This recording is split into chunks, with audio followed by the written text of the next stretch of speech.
Bonjour, bienvenue sur Conscience et Réalité. Aujourd'hui, j'aimerais vous parler du serpent et de sa symbolique. Avec le serpent, nous nous engageons pour un voyage dans les zones les plus obscures et reculées de l'inconscient. Le serpent est l'un des animaux les plus complexes qui soient en termes de symbolique. Il est de nature ambivalente. On peut retrouver cette ambivalence dans la religion chrétienne, notamment dans les figures diamétralement opposées du Christ et de Satan, toutes deux représentées par un serpent. L'enseignement gnostique a sauvegardé un christianisme fondamental, alors que le christianisme courant n'a gardé du serpent qu'une représentation unilatérale, celle du diable et du mal.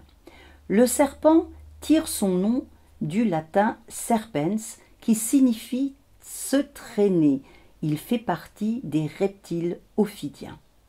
Il a une grande capacité d'adaptation à laquelle il doit sa survie et sa longévité. C'est ce qui fait que nous le retrouvons sous tous les biotopes et tous les climats, à l'exception des climats polaires et subpolaires, autant sur Terre que dans l'eau, autant sur les arbres que sous la terre. Malheureusement, plus nous avançons dans le temps et moins nous risquons de le croiser, car certaines espèces ont vu leur population s'effondrer à 90%, quand elles n'ont pas été purement et simplement effacées de la surface du globe. Ces disparitions semblent être dues au dérèglement climatique, à la destruction de leur aire de répartition, à la pollution environnementale, entre autres. Les serpents, agiles, rapides, silencieux et timides, sont des animaux à sang froid, qui stockent et absorbent la chaleur. Ils n'ont pas de membres, leur corps est cylindrique et allongé, et ils se déplacent par reptation. Ils ont un crâne articulé et des mâchoires mobiles qui servent à ingérer leur proie. Ils sont carnivores ou, pour une minorité, insectivores. Ils ont une très mauvaise vue, un sens auditif peu développé, mais ressentent les vibrations du sol et possèdent en revanche un odorat redoutable. Certains d'entre eux sont même sensibles aux infrarouges émis par leur environnement. Le serpent doit son sens de l'orientation à sa langue fourchue et perpétuellement en mouvement. Sans qu'il soit comme le caméléon, sa robe a tendance à se fondre dans le paysage dans lequel il évolue. Il a une peau transparente à la place de la paupière, ce qui donne à ses yeux une fixité étrange et la réputation d'hypnotiser sa proie. Beaucoup de serpents, au même titre que les lézards, possèdent sur le front un commencement de troisième œil. C'est peut-être la raison pour laquelle un grand nombre de populations au monde parlent le serpent d'une aura de sagesse. La plupart sont inoffensifs, mais certains sont venimeux et peuvent s'avérer extrêmement dangereux. Les serpents sont des créatures solitaires que l'on aperçoit parfois en couple. Ils ne se regroupent que lors des saisons des amours à des fins de reproduction. La croissance des serpents, contrairement à la nôtre, se poursuit tout au long de sa vie, et c'est la raison pour laquelle il doit changer de peau lorsqu'elle se fait trop étroite pour lui, ce qui lui a donné la réputation d'être immortel. La mue du serpent, en ce qui nous concerne, pourrait nous rappeler que nous devons nous défaire de ce qui nous convient plus, de nos vieilles peaux. Pour un chaman, la mue du serpent est un moment important, car ses yeux se voilent et se teintent d'une couleur bleu clair, voire blanche, rappelant un sujet en transe. Pour eux, cette particularité témoigne de la capacité des serpents à se mouvoir entre le monde des vivants et celui des morts. Le cycle mort et renaissance que représente la mue est souvent symbolisé par l'Ouroboros, l'un des plus anciens symboles ésotériques au monde. Ouroboros est un mot grec qui signifie « mangeur de queue » et se trouve représenté par l'image d'un serpent qui se mord la queue. L'animal semble se nourrir de sa propre substance et se suffire à lui-même. tout comme la grande mère qui se nourrit en donnant la vie et qui subsiste ensuite en dévorant à l'infini sa progéniture.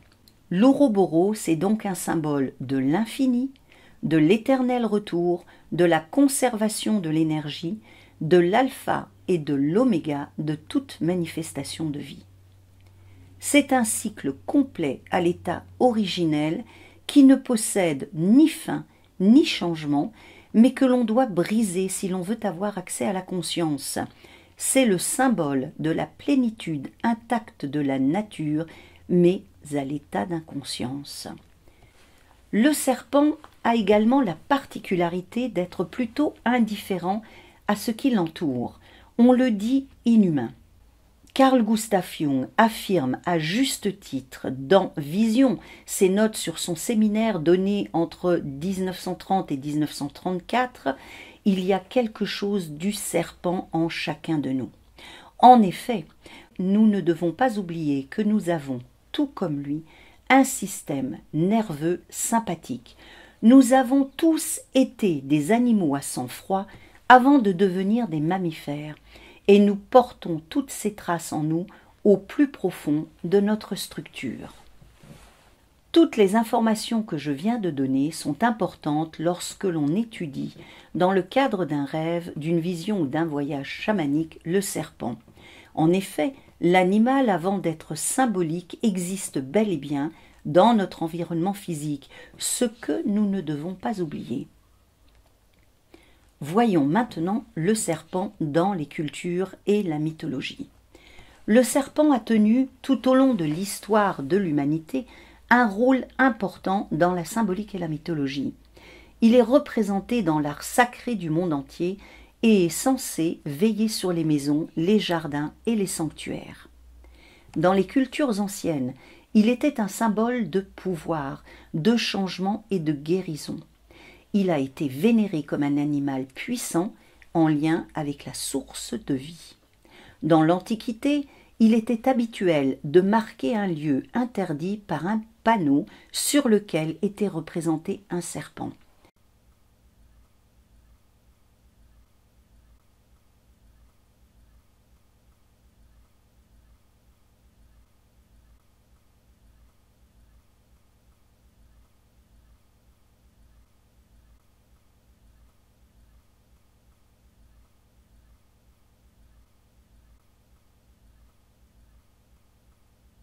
Dans la mythologie grecque, où le serpent est appelé le fils de la terre, Asclépios, réputé être né sous la forme d'un serpent, fils d'Apollon et dieu de la médecine, a obtenu le pouvoir de ressusciter les morts grâce au sang de la Gorgone dont la chevelure était constituée de serpents vivants. Asclépios était traditionnellement représenté sous la forme d'un serpent, accompagné d'un serpent, ayant un bâton à la main sur lequel était enroulée une couleuvre. C'est d'ailleurs cette image qui a donné celle du caducée médical. On retrouve également un serpent sur la coupe d'Hygie qui est l'emblème des pharmacies. Et nous pouvons également le reconnaître dans le logo des sages-femmes sur lequel il épouse le ventre de la femme enceinte. Le caducée d'Hermès, quant à lui, n'a aucune connexion avec le monde médical. En effet, il représente l'alchimie, le commerce, les échanges en tout genre et le transport.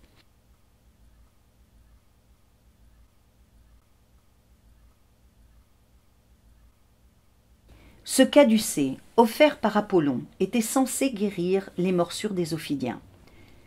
Il était composé d'une baguette de laurier ou d'olivier, surmontée de 2 ailes, attribut du dieu Hermès, sur laquelle étaient enroulés 2 serpents.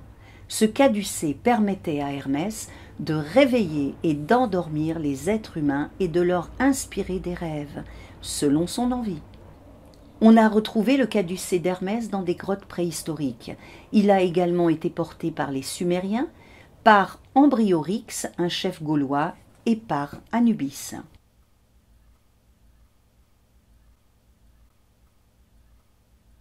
Dans l'Antiquité grecque, le temple de Delphes était originellement consacré à Gaïa, que l'on assimilait souvent au serpent, ou que l'on représentait comme un serpent.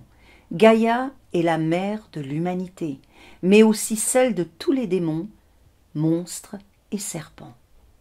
Le culte qui se pratiquait à Delphes était un culte au serpent, à la terre et aux forces chthoniennes. Ce culte a été remplacé par celui d'Apollon, voué à la lumière et à l'ordre. Toutefois, le nouveau culte a conservé le serpent car celui-ci était un symbole de communication avec le divin. En effet, le serpent est un symbole universel du divin et un moyen de communiquer avec lui. En Grèce antique, ces communications se pratiquaient notamment dans les temples d'Épidore et d'Asclépios. Chez les peuples amérindiens, le serpent symbolise la transmutation dans le cadre du cycle mort, vie, renaissance. Chez les Toltecs, à Teotihuacan au Mexique, nous y avons l'origine du mythe de création dans lequel Quetzalcoatl, nom qui signifie serpent à plumes, dieu du vent et maître de la vie, intervient dans la naissance de l'être humain. En Inde, en Asie du Sud-Est et en Afrique, le serpent joue un rôle clé. Il est vénéré en tant que divinité et fait l'objet de divers cultes. De par son éloignement de l'être humain et le fait qu'il vive dans des domaines souterrains, le serpent a souvent été mis en rapport avec le royaume des morts. C'est ainsi que pour de nombreux peuples dans le monde, il représente également les fantômes des morts et pour certains, l'âme des héros morts au combat sur laquelle veillent les Ophidiens. Ils sont, encore aujourd'hui, vénérés en Inde en tant qu'incarnation de l'âme des défunts. Jetons maintenant un regard sur le serpent dans les rêves. L'animal qui surgit dans les rêves indique le niveau d'inconscience. Plus il est loin de ce que nous sommes, plus il se trouve dans une région éloignée de la conscience, plus il est difficile d'y avoir accès. Le serpent fait partie des animaux qui nous sont le plus étrangers. Il faut savoir que l'intégration de l'aspect animal permet une régénération de la conscience et apporte à celle-ci ce qui lui manquait. En général, un rêve de serpent ne laisse jamais le rêveur indifférent. C'est l'impression profonde qu'il laisse qui montre qu'un rêve de serpent est porteur d'un symbole important. Le serpent est très ancien. C'est un lépidosaurien apparu au Carbonifère il y a 150 millions d'années. Il relève d'un système biologique et psychique antérieur au système cérébrospinal et à la conscience qui lui est liée. Il représente donc des forces inconscientes tout aussi archaïques et primitives et est en lien avec des contenus biologiques et spirituels particulièrement anciens. Il évoque l'énergie indifférenciée de l'inconscient, la sphère la moins évoluée du psychisme et ses zones les plus obscures, et symbolise de grandes forces psychiques qui ne se sont pas encore réalisées. Le serpent est une image du divin avec laquelle il est presque impossible d'entrer en contact.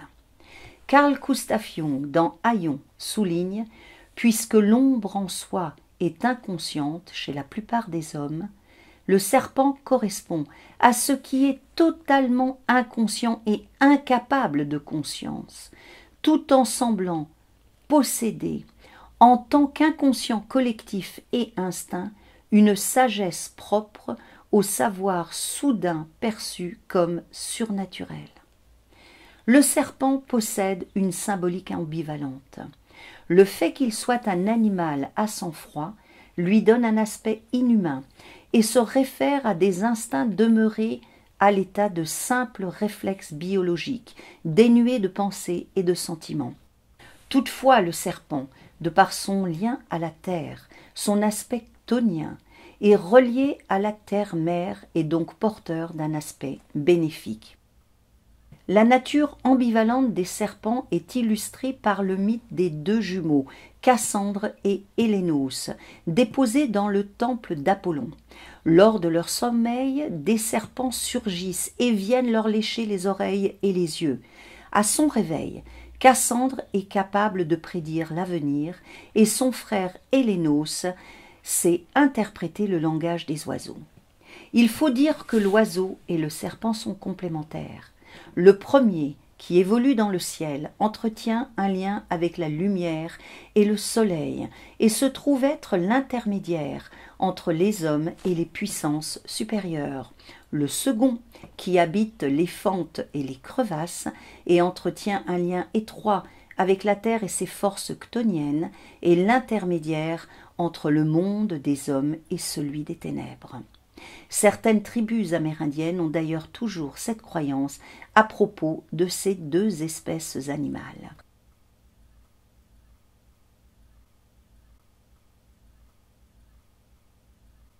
Au niveau de l'évolution biologique, il est dit que l'oiseau descendrait des reptiles. La femme possède un lien particulier avec le serpent, probablement du fait de sa nature lunaire et chtonienne, alors que l'homme est plus proche de l'esprit et donc encore plus éloigné de l'ophidien. Un serpent qui se montre dans un rêve peut nous rappeler qu'il nous faudrait peut-être lâcher notre contrôle mental et passer le relais à notre système nerveux autonome afin que nous puissions retrouver notre chemin pour faire l'expérience psychique de la transformation intérieure, de la renaissance et de l'impulsion créatrice. Le cerveau du serpent est minuscule comparativement au nôtre, et l'animal se fie toujours à ses sens pour sortir d'une situation dangereuse. Comme le dit si bien Barbara Hanna, il est absolument nécessaire de faire ce qui intéresse le Dieu, l'une des choses les plus difficiles dans le processus d'individuation. Et c'est précisément là que le serpent est notre meilleure chance, car il représente cet instinct qui connaît les intérêts des cieux et nous oblige à les accomplir. Et c'est pour ce faire que nous devons accepter l'obscurité et le venin en nous-mêmes. Elle dit aussi, le serpent symbolise en réalité des contenus à sang-froid, inhumains et des tendances de nature aussi bien abstraites et spirituelles qu'animales et concrètes. En un mot, le non-humain ou l'extra-humain en l'homme. En référence aux paroles du psaume 82, 6, je les déclare, vous êtes des dieux, vous êtes tous des fils du Très-Haut. Elle dit, lorsque nous recherchons la part divine de notre nature en haut, dans la lumière et le spirituel, nos chances sont très minces de comprendre un tant soit peu le sens de cette parole énigmatique. Mais si notre regard s'abaisse, plonge dans la part soi-disant la plus basse et la plus profonde de notre psyché ou de notre corps, nous avons beaucoup plus de chances d'entendre un léger bruissement, évoquant un serpent glissant sans bruit dans les herbes. Et là, il se peut que nous fassions l'expérience du serpent mercuriel et divin dans notre psyché. Avant de vous attaquer à une interprétation de serpent dans un rêve, vous devez savoir à quelle espèce vous avez affaire. Ayez toujours à l'esprit qu'il représente la nature instinctive et une couche de l'inconscient que vous ne pourrez jamais influencer. Vous pourrez tout au plus tenter de vous en approcher. Dans les rêves et les voyages chamaniques, le serpent représente la nécessité d'une prise de conscience, la transformation, la transmutation, la période de transition, l'indifférence, l'opportunité d'une guérison psychique, spirituelle ou physique, l'involution et l'évolution, de par le fait qu'il s'enroule et se déroule, la force de vie, l'instinct, la sagesse, la psyché inférieure au début du processus d'individuation, le mystère et l'incompréhension, une solution inattendue, le message divin et l'impulsion créatrice. L'interprétation du symbole du serpent est complexe et demande de la prudence. Lorsqu'il se présente dans notre vie, il nous propose souvent un regard nouveau et original. J'espère que cette vidéo vous a permis de mieux comprendre ce qui se cache derrière le serpent. Si c'est le cas, n'hésitez pas à cliquer sur « J'aime ce contenu » et à vous abonner à la chaîne. Et pour être prévenu de la sortie des prochaines vidéos, vous pouvez également cliquer sur la cloche. Je vous retrouve très bientôt sur Conscience et Réalité et je vous dis rêvons et voyageons ensemble.